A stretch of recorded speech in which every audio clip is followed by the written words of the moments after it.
Ya bisa aja kan dia bikin seperti ini. Oke aja.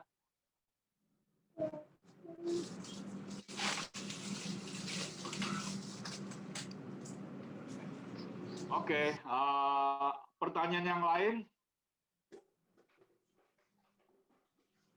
Halo?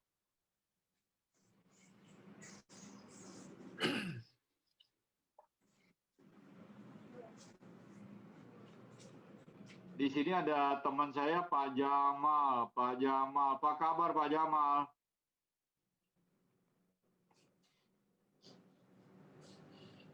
Ya, baik Pak John. Terima kasih kesempatannya. Wah, senang ya. Di sini ada beberapa dokter ya Pak Jamal nih dokter. Dokter apa ya Pak Jamal? Jantung, Pak. Jantung. Di sini ada Kang Dasep. Kang Dasep dokter apa ya Kang Dasep ya? Saya tahunya Kang Dasep itu fotografer tapi kerja di kedokteran.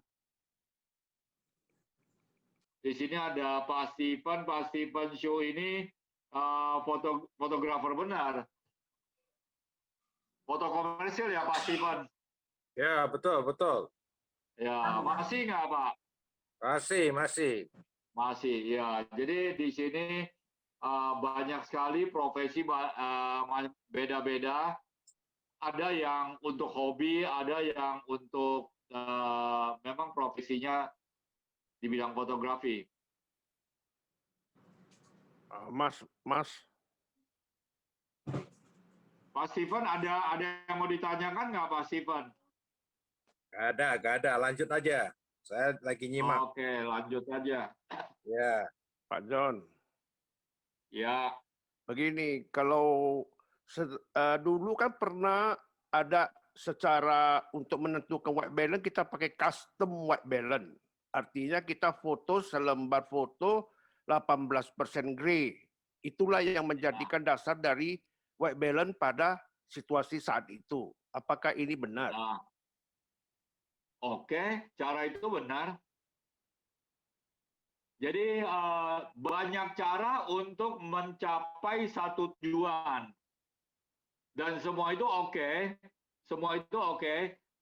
Kalaupun ada perbedaan tersebut juga menjadi alternatif. Bukan salah atau benar. Misalnya contoh dua gambar ini. Yang satu kan sunset atau sunrise. Yang satu seperti tengah malam. Itu nggak ada yang salah dari kedua gambar ini kan? Betul nggak Pak Peter?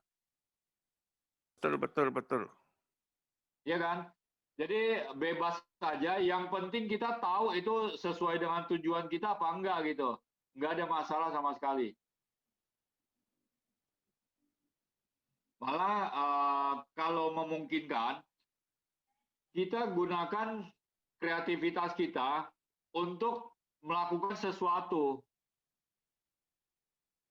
Jadi jangan terpaku pada aturan-aturan baku gitu. Kalau kita hanya patuh pada aturan baku, maka kita nggak akan pernah menciptakan sesuatu yang wah, yang mengejutkan gitu. Jadi sebaiknya kita juga kreatif, boleh eksperimen. Ya tentu setelah kita menguasai dasar, langkah berikutnya adalah eksperimen. Kalau orang hanya main di basic aja, terus jalannya normal, nyaman, ya selamanya akan jalan di tempat, nggak kemana-mana gitu. Kita lihat sekarang di fotografi, muncul nama-nama baru yang wah itu mainnya memang beda sekali. Mereka melakukan satu eksperimen yang nggak lazim. Kalau lazim ya kita nggak akan merasa wah. Jadi kita harus kreativitas. Dan tidak ada yang salah. Yang bisa kita katakan salah atau benar adalah teknis. Misalnya masalah exposure. Masalah exposure salah hitung ya itu salah gitu. Tapi kalau masalah kreativitas itu nggak ada salah benarnya. Bahkan komposisi pun, komposisi itu nggak ada istilah benar atau salah. Komposisi itu kreativitas. Komposisi bukan teknis.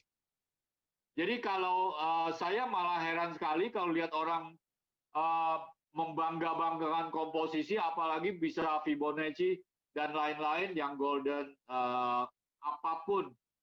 yang bentuknya kayak keong gitu. Ya coba aja suruh dia motret dengan komposisi seperti itu.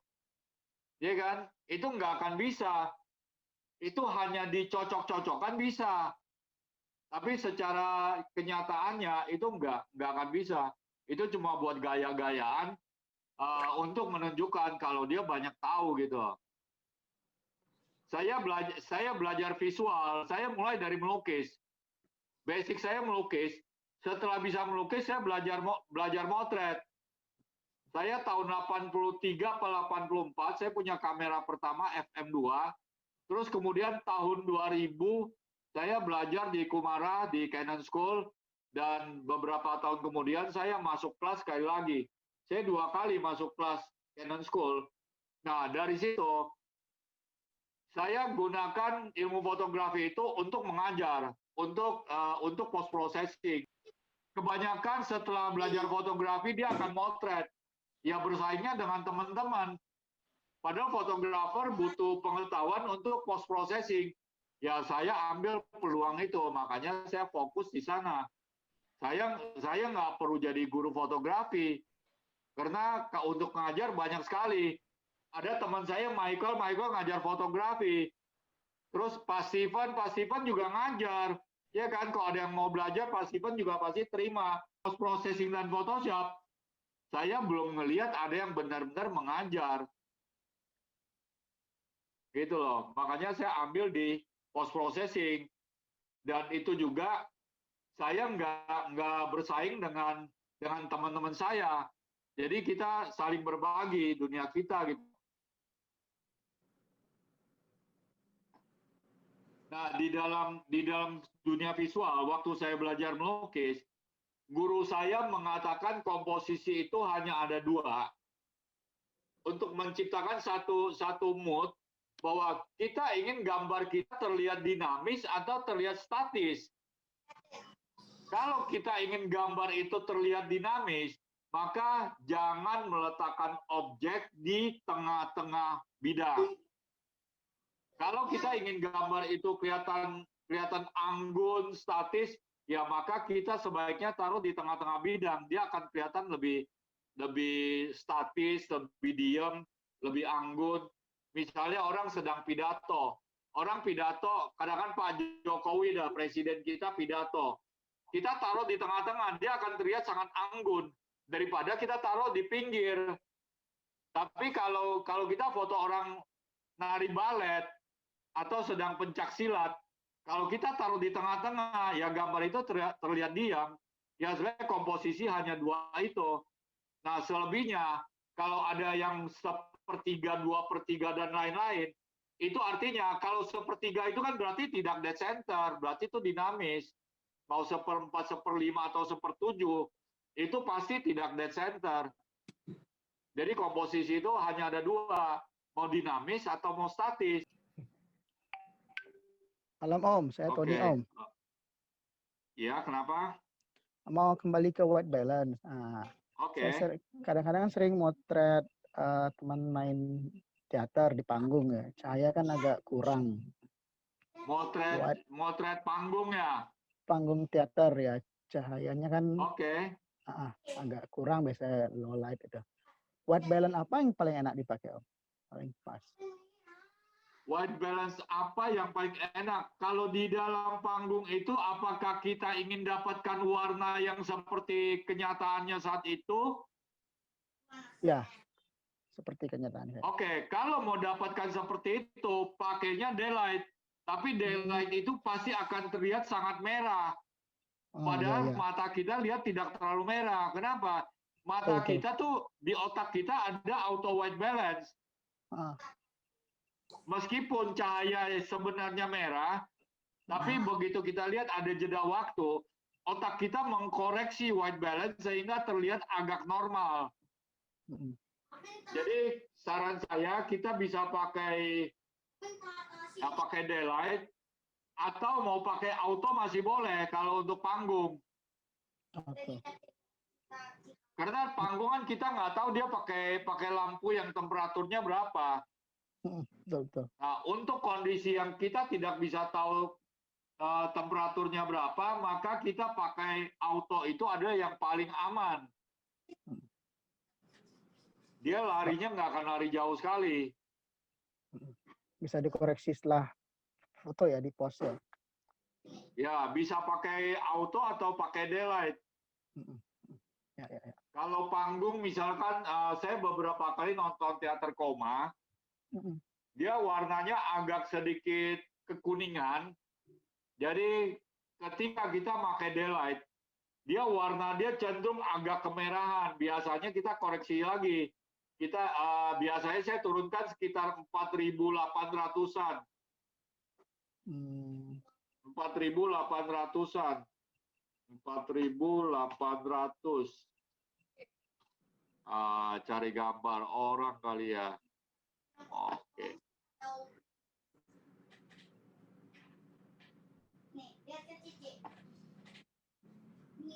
Nih, gambar ini kalau saya lihat ini terlalu kebiruan. Warnanya terlalu kebiruan. Ini kita koreksi dulu sedikit. Highlightnya saya kurangin. Bisa dapat mainan free lagi. Tolong Andi, Ada agak sedikit lebih kuningan gitu. ganggu. Halo Andi Dayat, tolong mainnya dimatikan dulu itu.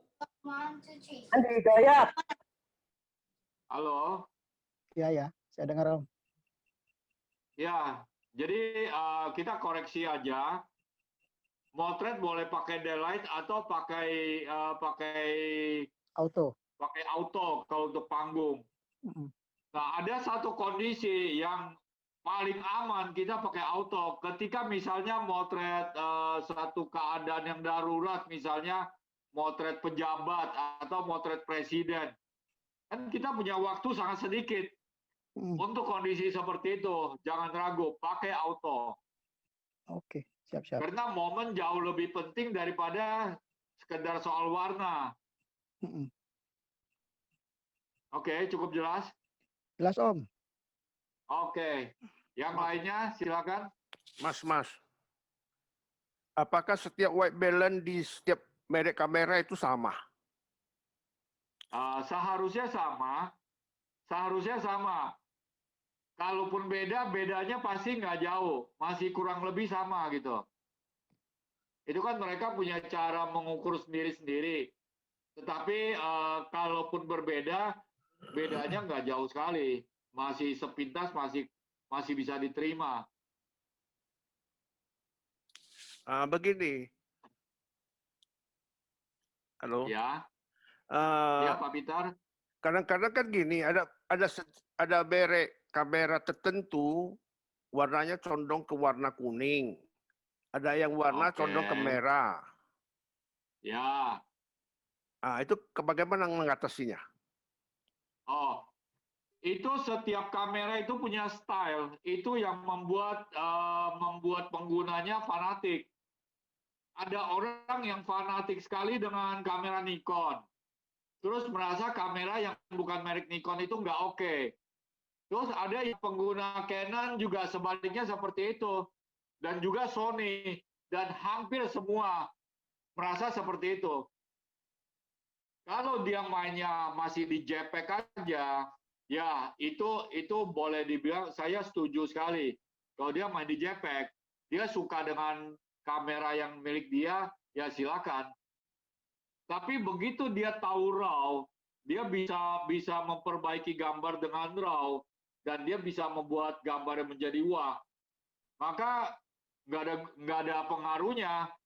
Dia mau pakai Canon, dia mau bikin seperti Nikon, atau dia pakai Nikon bikin seperti Canon, itu bisa, nggak ada masalah. Itu masalah selera gitu. Tapi yang pasti, apapun kamera yang beredar saat ini, semuanya bagus. Saya belum melihat ada kamera yang istilahnya gagal produksi. Kalau dulu orang seringkali mengatakan ada produk yang gagal produksi ya. Kalau di dalam fotografi saya nggak melihat ada produk apapun yang bisa dikatakan salah produksi. Semuanya bagus. Saat ini, contohnya gini, Pak Peter. Pak Peter pakai Canon ya Pak Peter? Iya benar. Oke. Andai kata Pak Peter dalam satu keadaan yang darurat, Pak Peter nggak bawa kamera, tapi Pak Peter mesti motret. Kebetulan saya pakai Sony misalnya. Terus saya pinjamkan ke Pak Peter. Apakah Pak Peter nggak yakin dengan kamera Sony Pak Peter bisa motret sebaik biasanya? Kalau ada waktu untuk mempelajari, oke. Kalau punya waktu untuk mempelajari, katakan gini, besok Pak Peter harus motret. Nah, Pak Peter kan tentu nanya, karena ada perbedaan tombol letaknya di mana kan? Iya betul. Mengubah exposure-nya di mana, kompensasi di mana. Setelah Pak Peter udah menguasai itu, maka foto Pak Peter ada sekualitas Pak Peter pakai kamera apapun. Kecuali orang yang baru belajar.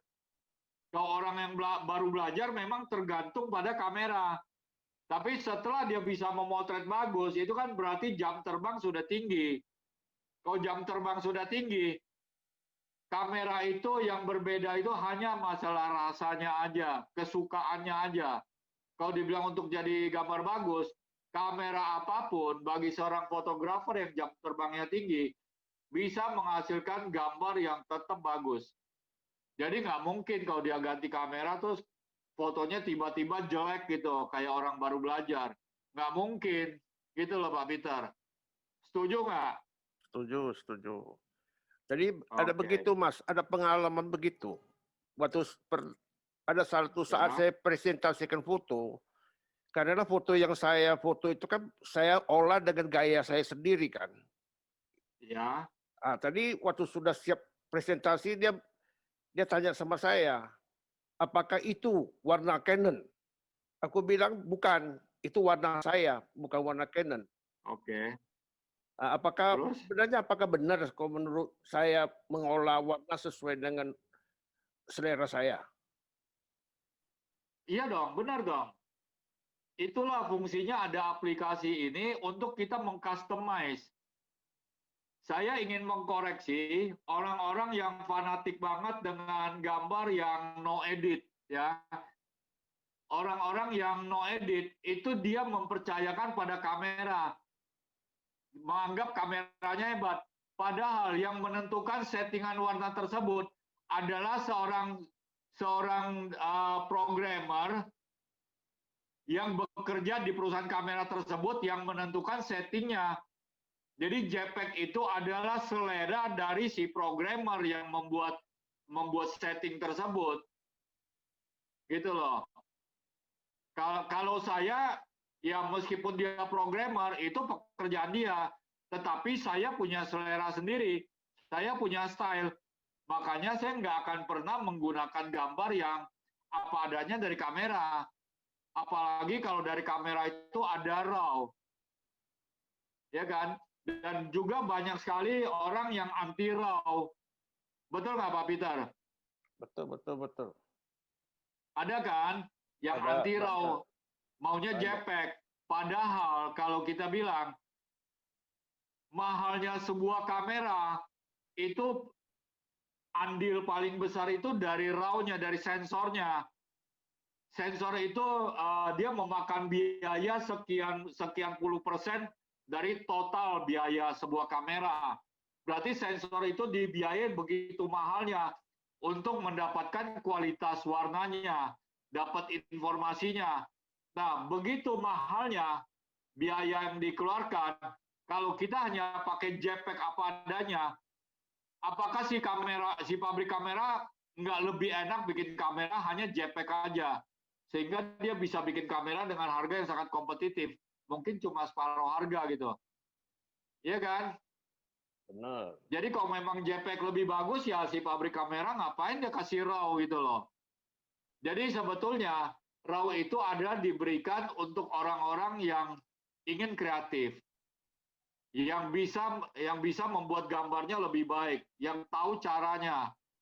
Itu tujuan dari RAW diberikan. Nah, kalau JPEG itu bebas, siapapun boleh pakai. Kalau memang suka JPEG ya silakan. Atau buat orang yang nggak punya waktu buat proses, ya silakan motret JPEG. Itu pun nggak salah. Gitu loh. Jadi dalam hal ini mau JPEG atau RAW nggak ada salahnya. Cuma kalau di dalam berjualan, misalkan sebagai fotografer, ya fotografer kita nggak sendirian, kita punya kompetitor banyak. Nah, apa yang bisa kita unggulkan? Ada harga, kita bisa main di harga. Tapi kalau kita nggak mau harganya digencet, ya tentu harus dengan yang lain, bukan harga, dengan kualitas, dengan warna, dengan style, gitu. Oke, Pak Peter, jelas? Jelas Mas. Tadi dengan kata kesimpulan, kalau kita pakai JPEG, kita jadi generalis lah ya. Kalau kita pakai RAW, diolah dengan style kita, berarti kita jadi spesialis, begitu? Ya, kalau kita pakai JPEG, yaitu stylenya kamera.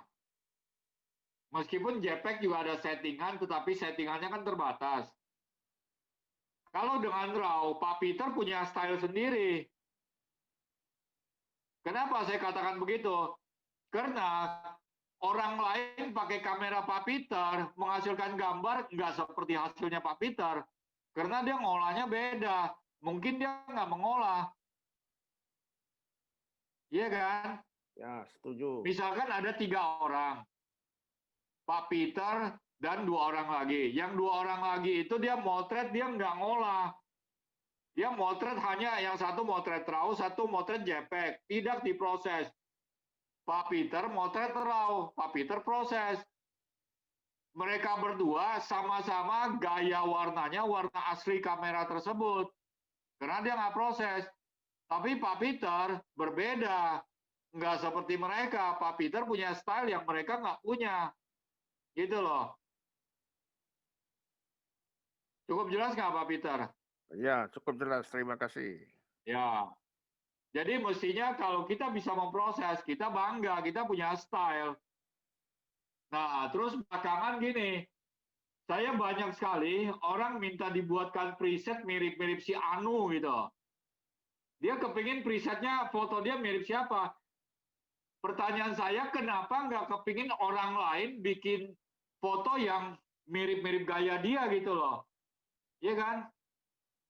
Kita selama kita ingin gayanya seperti orang lain ya kita nggak akan kemana-mana.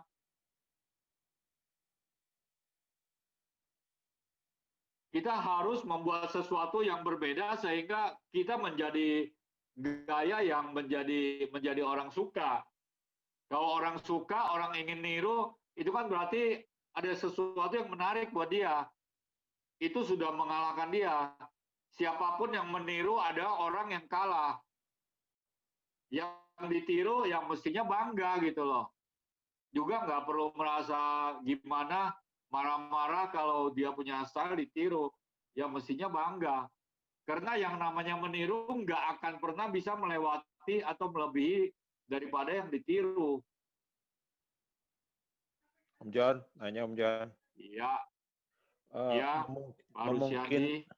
Memungkinkan nggak kalau kita ngambil foto JPEG tapi diproses di RAW gitu? Mungkin, kenapa enggak?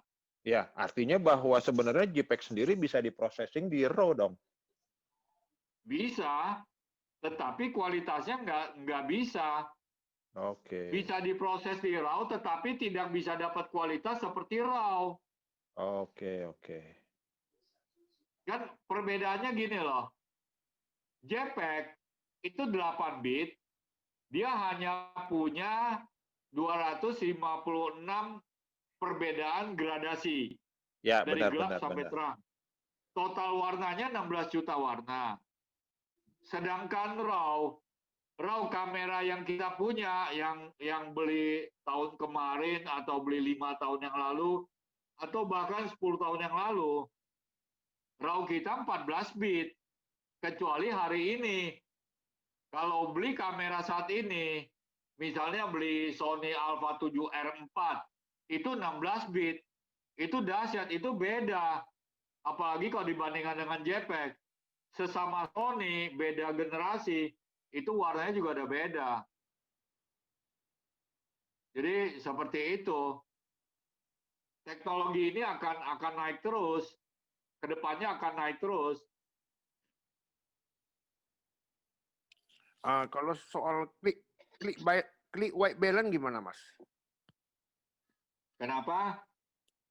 Pemakaian klik white balance itu apakah diajukan? White balance-nya diapain Pak Peter? Kurang jelas. Yang pakai klik white balance auto dia cari Di mix. diklik ya, mix ya. Yang di pick ya, yang diklik ya. Yang diklik ya, betul. Oke.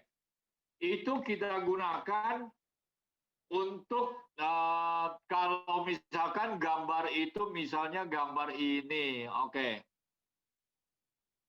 Gambar ini kita ingin perbaiki white balance-nya. Tetapi karena waktu motret ini, kan dia lampu penerangannya kita nggak tahu dia temperaturnya berapa, betul nggak?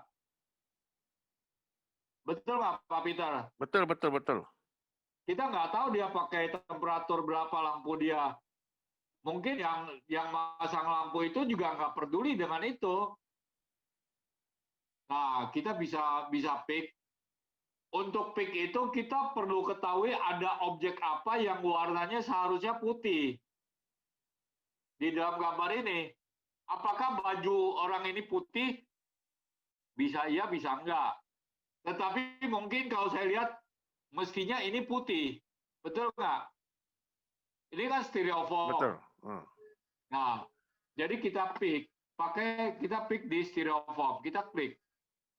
Nah, ini terkoreksi, ini normal, menjadi normal gambarnya.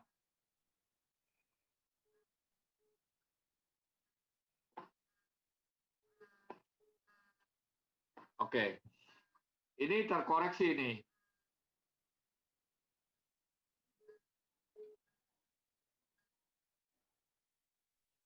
Jadi penggunaan ini kita gunakan apabila dalam satu kondisi kita ingin koreksi, tetapi kita nggak tahu temperaturnya berapa. Kita ingin dia terlihat normal, ya gunakan ini.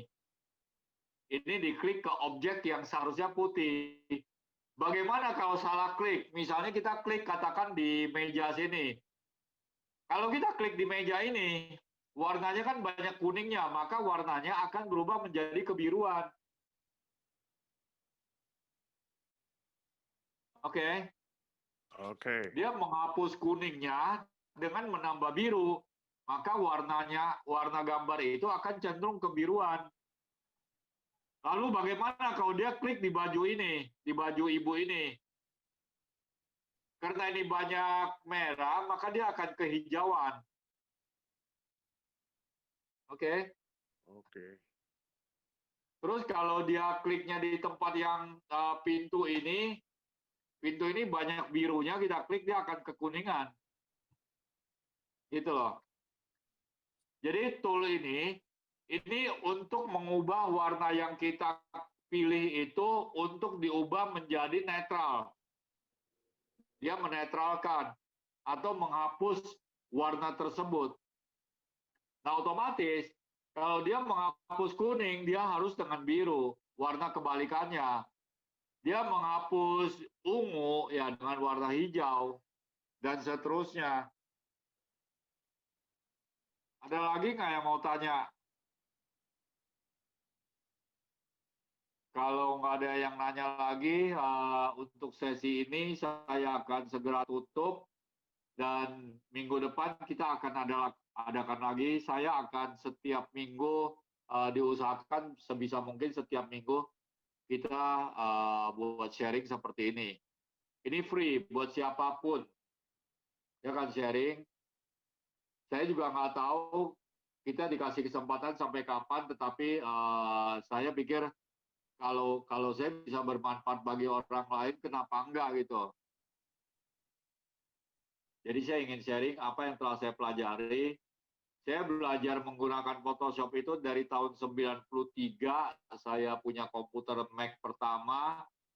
Terus kemudian tahun 94-nya saya belajar Photoshop, ya mulai benar-benar menggunakan Photoshop itu tahun 94. 93 tuh masih meraba-raba. Kita tanya orang, masih banyak orang yang mereka tahu tapi mereka nggak ingin sharing. Karena bagi mereka yaitu sesuatu yang mahal banget gitu loh. Tapi setelah saya kira banyak sekali orang membutuhkan ini, saya sharing aja, nggak ada masalah buat saya gitu. Toh hari ini saya usia 62, saya juga nggak tahu akan sampai kapan saya dikasih kesempatan sharing seperti ini. Ya saya manfaatkan sebaik-baik ini untuk teman-teman saya, untuk ya yang semua yang ada di sini. Oke, terima kasih kepada teman-teman semua. Saya kira untuk acara malam ini sampai di sini. Untuk minggu depan nanti saya akan informasikan. Nah, teman-teman bagi yang tadi ada yang terlewatkan atau yang lupa, itu nanti bisa lihat tayangannya di YouTube di channel saya, John Devon Ironwood, ada di YouTube.